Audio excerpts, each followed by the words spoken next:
aqui no Total Cash.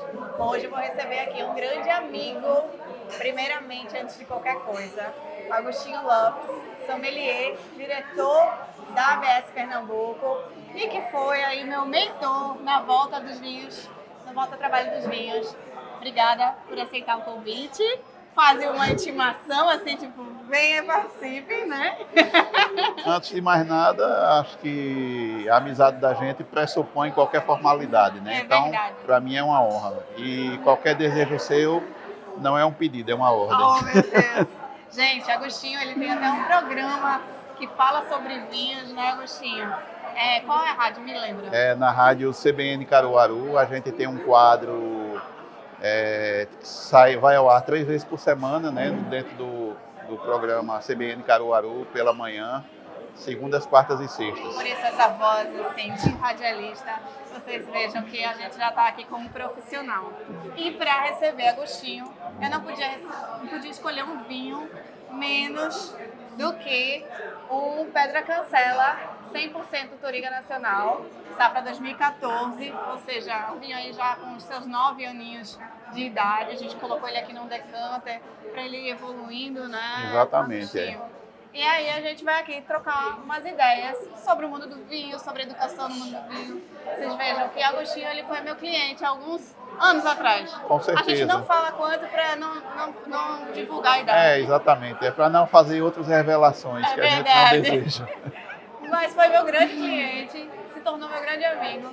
E quando eu decidi voltar para o mundo do vinho, a primeira pessoa que eu fui atrás para perguntar assim, e aí, como tá? Né?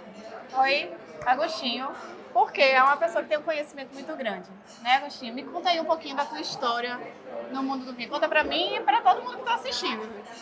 Bom, Bia, eu sou, por formação, sou contador, sou economista e ainda hoje atuo nesse setor, né? Eu comecei no mundo do vinho, praticamente assim, sempre gostei de vinho, mas em 2008 eu resolvi fazer uma faculdade de gastronomia. Porque estava sem muita coisa para fazer à noite e tal, tempo ocioso, aí uma amiga também me chamou e disse, vamos fazer juntos a faculdade de gastronomia. E fiquei encantado, porque eu sempre gostei de cozinhar, mas ali a gente aprende técnicas diferentes, né?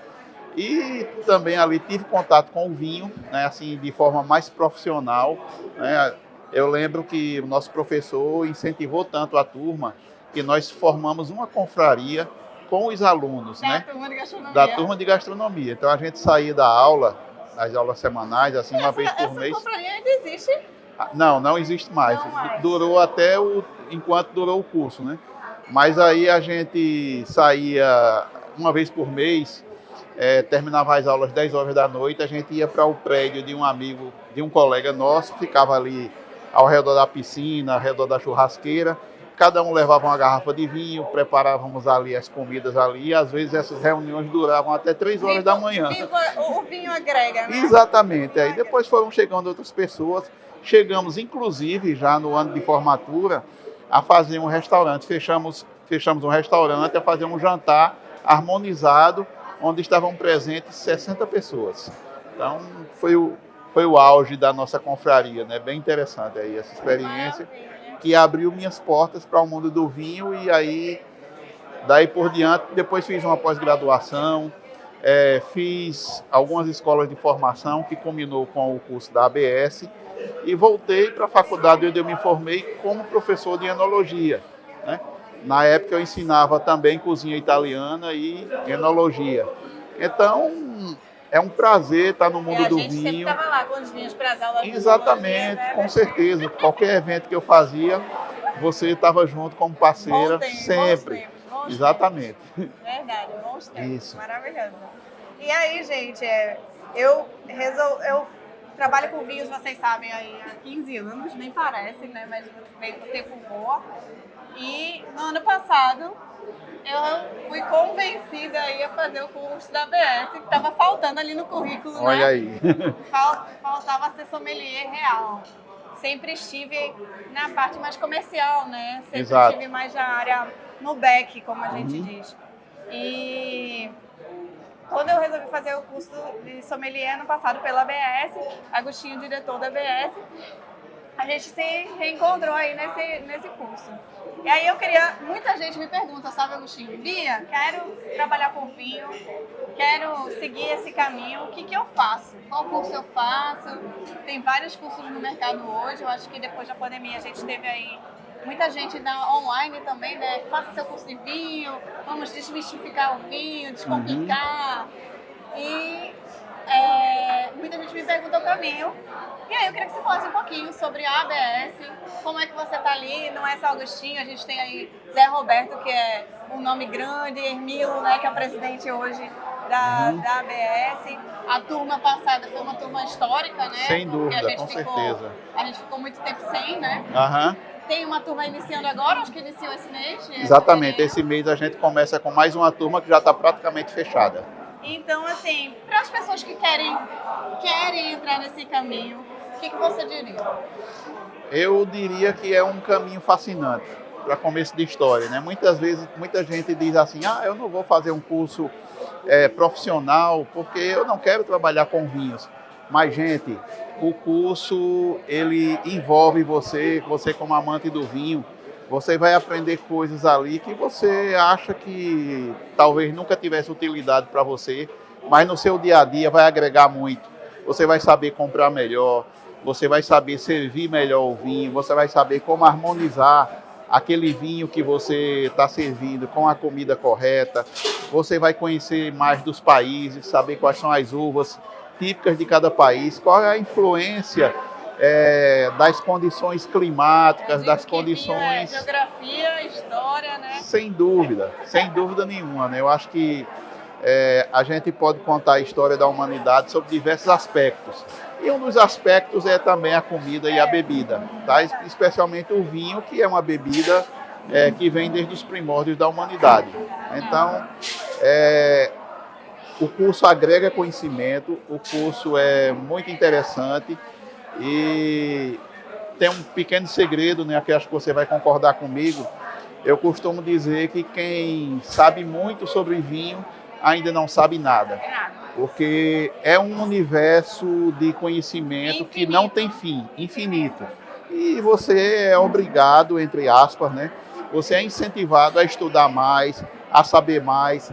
Todo dia a gente aprende alguma coisa nova. Né? Isso é importante. O pessoal fala assim, Bia, você trabalhar com vinho é beber bons vinhos todos os dias. Primeiro que nem sempre a gente bebe bons vinhos. Com certeza, sem dúvida nenhuma. Segundo que você aprende a beber, sem dúvida. A degustar. Então assim, eu tô aqui com o vinho, vou servi-lo pra gente degustar. A gente aprende a degustar o vinho. E não só beber, gente, porque eu digo assim, beba menos, beba melhor, né? Às vezes a gente tá junto aqui com os amigos, aí 3, 4 pessoas, a gente toma 3, 4, até 5 garrafas de vinho e todo mundo sai sóbrio, vai para casa numa boa, porque o vinho é uma bebida diferenciada, não é? A gente não bebe para se embriagar, bebe pelo prazer, pela companhia, né? O vinho é uma bebida, acima de tudo, sociável. Por exemplo, uma garrafa dessa, a gente tem como falar do terroir, da uva, da história do vinho, sempre acompanhado por uma taça de água. Sem dúvida, né? É importante. E a gente tem como degustar melhor o vinho, sem realmente só beber por beber, né? Eu friso muito isso, porque se a gente só bebesse, não tinha nem graça. A água é importante porque o álcool desidrata o organismo da gente, né? Então é sempre a gente bom estar se reidratando, que se tiver desidratado, a facilidade de o álcool pegar é muito mais fácil, né? Então a gente está aqui num restaurante, por isso assim, esse som ambiente, né? A gente está aqui no Moedo da Laje, a gente pediu um pratinho aqui para harmonizar com esse vinho. Já já vai chegar o nosso prato. Olha aqui, nosso amigo Lucas trouxe aqui o prato pra gente. E aí, a gente vai degustar o vinho, provar a comida, falar um pouquinho pra vocês sobre isso. Com certeza. Saúde. Brinde tem que ser olhando no olho, não é verdade? Com certeza. Sem dúvida nenhuma. Saúde pra você aí de casa também.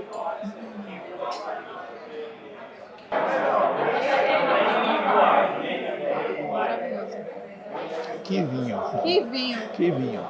Desceu assim, ó. É um Touriga nacional. 100% Touriga nacional. 100% Touriga nacional. Inclusive, quando a gente escuta falar de vinhos portugueses, essa uva sempre vem em evidência, né? Ela é muito forte no Douro, mas muita gente não sabe que ela é originária do Dão, da região onde esse vinho foi elaborado, né? Então, é um vinho 100% da casa onde ele nasceu. É a cara do Dão. Exatamente, é a cara do Dão. É a cara do Dão. Vocês sabem que Pedra Cancela é um projeto que já tem mais de 20 anos, lá do Dão, que tentou trazer os vinhos do Dão de novo no cenário, né, mundial. Isso. Porque o Dão, ele estava, principalmente aqui no Brasil, muito conhecido por vinhos muito duros, né? Sem dúvida. E Pedra Cancela trouxe um projeto para ser vinhos mais fáceis de beber, mais redondos. A gente tem o Pedra Cancela Seleção do Enólogo, que é um vinho espetacular. E esse é uma safra 2014, ou seja, é um vinho mais evoluído. É um vinho mais elaborado. Ele tem aí os seus 13,5% de álcool, dá aquela potência na boca, mas tá redondo, né? Tá fácil. Esse rótulo que você falou, Seleção do Enólogo, é um vinho do dia a dia. É um vinho para a gente tomar no nosso dia a dia. Eu sempre, diariamente, antes do almoço, eu tomo uma taça de vinho. Isso é sagrado. Porque é importante até para a nossa saúde. Né? Lembrando que vinho, ele só é bom para a saúde se for tomado com moderação, sempre acompanhado de comida. Vasodilatador. Sem dúvida. Vasodilatador. Combate o envelhecimento precoce. Exatamente, combate os radicais livres, né, que causam os problemas da pele. Você é um exemplo disso aqui. Mantida no essa vinho, sua juventude eterna. E doutora Olivia que não me escute. Previne alguns tipos de cânceres também, né? Atua, né? Inclusive, gente, até favorece até a libido. Até isso, o vinho ajuda isso. Ajuda aí, né? Isso mesmo, verdade. É isso aí. Gente, Agostinho trabalha muito com vinhos nacionais também, né? Exatamente. E conhece muito vinhos nacionais. Eu vejo que você tem viajado cada vez mais aí para as regiões vitivinícolas aqui no Brasil. Me conta aí sobre a sua última experiência, vi que você deu uma viajada aí nos últimos dias. O que você vem conhecendo de novidade aí para esse Brasil todo? Antes de falar da experiência, assim, como você falou, eu sou apaixonado pelo vinho brasileiro, né? E o vinho brasileiro, gente, é muito diverso. É um vinho que tem muita diversidade. É um vinho que tem excelente custo-benefício. É um vinho que viaja menos, né? Ou seja, ele sofre menos intempéries para chegar até a gente, né? Então isso favorece também o vinho, né? É um vinho que tem muita tecnologia também. E a gente vê a cada dia surgindo novidades em relação ao vinho. Então a gente, há alguns anos atrás, surgiu o Vale do São Francisco produzindo vinhos aqui na nossa região, no semiárido, né? Aliás, nem no semiárido, no sertão nordestino mesmo, né? E agora a gente tem o exemplo da cidade de Garanhuns, que fica aqui a 230 quilômetros de Recife, né? Numa região um pouco mais alta, um clima bem interessante. E agora, daqui a uns anos a gente vai estar tomando vinho de Garanhuns. Vocês vão ver que isso já acontece. Eu fui agora durante o carnaval, durante os dias de carnaval, eu fiz questão de... aproveitei para descansar lá em Garanhuns. Tinha a oportunidade também de participar do festival de jazz, de blues, muito interessante. E aproveitei para conhecer a vinícola, né? A vinícola é linda. É um passeio que eu indico a todas as pessoas, né? Quem quiser... Quem nunca visitou uma vinícola, vai lá conhecer o processo. É assim que a gente começa a se apaixonar pelo vinho, certo? Conhecendo o processo. Hoje eu peguei o Uber. Sim. E aí ele escutou eu mandando áudio, né? E aí ele perguntou pra mim, como é que você começou a gostar de vinho? Menino, me puxou assim. Vai lá no... Né?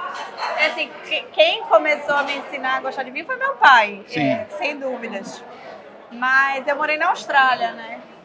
E lá a cultura do vinho é muito... Bem difundida. Bem difundida. E eu comecei a gostar muito de vinho. Mas eu sentia falta aqui no Brasil de você ter essa proximidade com a cultura do vinho, né? A gente Sim. parece uma coisa muito europeia, né? Muito longe. Infelizmente. Quando eu fui para Bento Gonçalves, eu percebi que lá as pessoas vivem dessa economia. Uhum. Não tem quem não tenha um parente, um pai, um irmão, um primo que não trabalhou numa vinícola, que, né? Principalmente depois de 2020, eu acho que isso ficou muito mais evidente. Então você vai para lá, você sente o vinho na veia das Faz pessoas. parte ali do dia a dia. Faz parte do dia a dia. E aí você entende qual é a realidade do vinho brasileiro quando você vai numa região como essa. Eu acho que hoje tem Minas, né? Interior de São Paulo. E aqui... Santa Catarina. E aqui, quando você vai para Petrolina, você tem ali, né, várias vinícolas, Botticelli, Rio Sol, outros, que fazem a economia do local girar em torno disso em também. Torno do vinho, exatamente. É a minha esperança que Garanhuns seja assim também. Pronto, inclusive já há uma segunda vinícola também já nascendo ali em Garanhuns, né? É bem interessante. Você falou aí da Europa, né? Assim, para mim é muito interessante porque no Brasil a gente tem o hábito de acompanhar as refeições com suco, com refrigerante. Na Europa é vinho, gente. É vinho, né? Tem um ditado na Itália que diz assim, né? Um pasto senza vino se chiama colazione. Ou seja, uma refeição sem vinho se chama café da manhã. E olha lá, viu? Exatamente. Então a gente... as comidas desses países já nascem conversando com os vinhos desde o início, né? E eu me autodenominei um embaixador dessa cultura do vinho. Semana passada eu fui convidado para fazer uma degustação por um amigo para o condomínio dele, amigos do condomínio, né? Aí tinha cerca de 20 pessoas ali. Aí antes de eu começar a minha apresentação, 2 deles fez, eu vim aqui participar tal, mas eu não sou bebedor de vinho, eu sou cervejeiro. Aí eu ri, brinquei, aí eu disse, espero que daqui para o final da minha apresentação eu converta você para a minha religião. Foi interessante, não sei se eu converti ou não, mas eles apreciaram bastante os vinhos, inclusive vinhos nacionais, e no final foram os 2 que fizeram mais perguntas, né, se mostraram mais interessantes em relação àquilo ali. Eu estava ontem numa degustação de vinhos italianos. E é interessante como o vinho italiano conversa com comida, né? Exato. Eles são feitos para comida local. Às vezes você não entende o vinho até você comer a comida daquele local. Com certeza. A Itália dúvida. tem essa característica, né? Tá no sangue, viu, gente? Exatamente. Sai, nasce. Então, a gente está aqui conversando. Vamos nos servir, né? por favor. Comida. Beber vinho e comer. Acho que foi em 2018 eu visitei uma vinícola na região da Toscana que ele produzia Chianti, né? E tinha um restaurante na vinícola. Aí foi bem interessante porque ele fechou o restaurante para receber a gente. Né? Aí foi super bacana, né? Provar vários rótulos de safras diferentes dos vinhos que ele fazia lá com as comidas que era feito no restaurante dele, né? Por uma senhora, aquela verdadeira nona italiana mesmo, né? Aquela muito interessante, né? Então, deixa eu deixar um beijo para minha nona. Beijo, nona. O vinho provoca essas oportunidades que são únicas na vida da gente, né? E que a gente... Eu gosto de reforçar isso. O vinho agrega. Exatamente. Eu fiz grandes amigos com vinho. Sem Duvido dúvida. que alguém tenha feito amigo tomando leite. É verdade. Saúde Isso é verdade. Bom apetite. A nós. E aí, Agostinho? A combinação. Como a gente fala, harmonização, o que é uma harmonização correta? A harmonização é como um casamento, né? Geralmente, dificilmente é perfeito, é difícil e precisa de criatividade para dar certo, né? Então esse prato, ele está harmonizando muito bem, ele valorizou essa carne de sol, né? E a carne de sol também valorizou o vinho. Isso é que é a harmonização perfeita, né? Carne de sol pode ser harmonizada com vinho, gente. Não é porque é um produto, né? Exatamente, não. Regional, absolutamente. Muita gente faz, carne de sol. Não cabe vinho. Cabe vinho. Claro que sim. Lembrando que a chave da harmonização é aquele elemento que dá sabor ao prato. Tá? Às vezes você serve uma determinada, digamos assim, pode servir um peixe, por exemplo, aí você diz assim, peixe combina com vinho branco, aquela teoria básica, simplista, né? Mas e se aquele peixe tiver um molho à base de tomates, à base de uma base mais fechada? O que é que vai saborizar? Exatamente, o que é que vai saborizar aquele peixe? É o molho. Então o vinho a gente tem que pensar no molho, ao invés de pensar na proteína em si. Eu vi uma harmonização há pouco tempo, de uma brusqueta. Você pensa assim, uma brusqueta tradicional com vinho tinto leve, certo? Tudo certo até aí. Esqueceram de mencionar que na brusqueta tinha pimenta e muita. O vinho morreu. Então, assim, é muito importante quando você for fazer uma harmonização em casa, ou você profissional de vinho, saber o condimento, né? Os elementos que tem naquela comida. Se vai um molho mais cítrico, muda. Exatamente. Se vai um molho mais apimentado, muda. Não é? Os detalhes importam. Se tem gordura naquele prato, né? Enfim, tem que conhecer. Para a harmonização é importante a gente conhecer os elementos presentes, tanto na comida quanto no vinho, para poder fazer esse casamento perfeito. Que para mim é uma das melhores partes ainda. Sem dúvida. E é uma experiência, gente. Eu costumo dizer que uma harmonização perfeita faz uma festa dentro da boca da gente. É inesquecível. É inesquecível. É verdade. É inesquecível. É verdade. Gente, mais uma vez, obrigada por vocês acompanharem a gente aqui nesse Totalcast. Espero que vocês gostem dos próximos. Meu amigo, muito obrigada por aceitar o convite de estar aqui comigo. Saúde mais uma vez. Saúde para você de casa. Sucesso a todos. Saúde.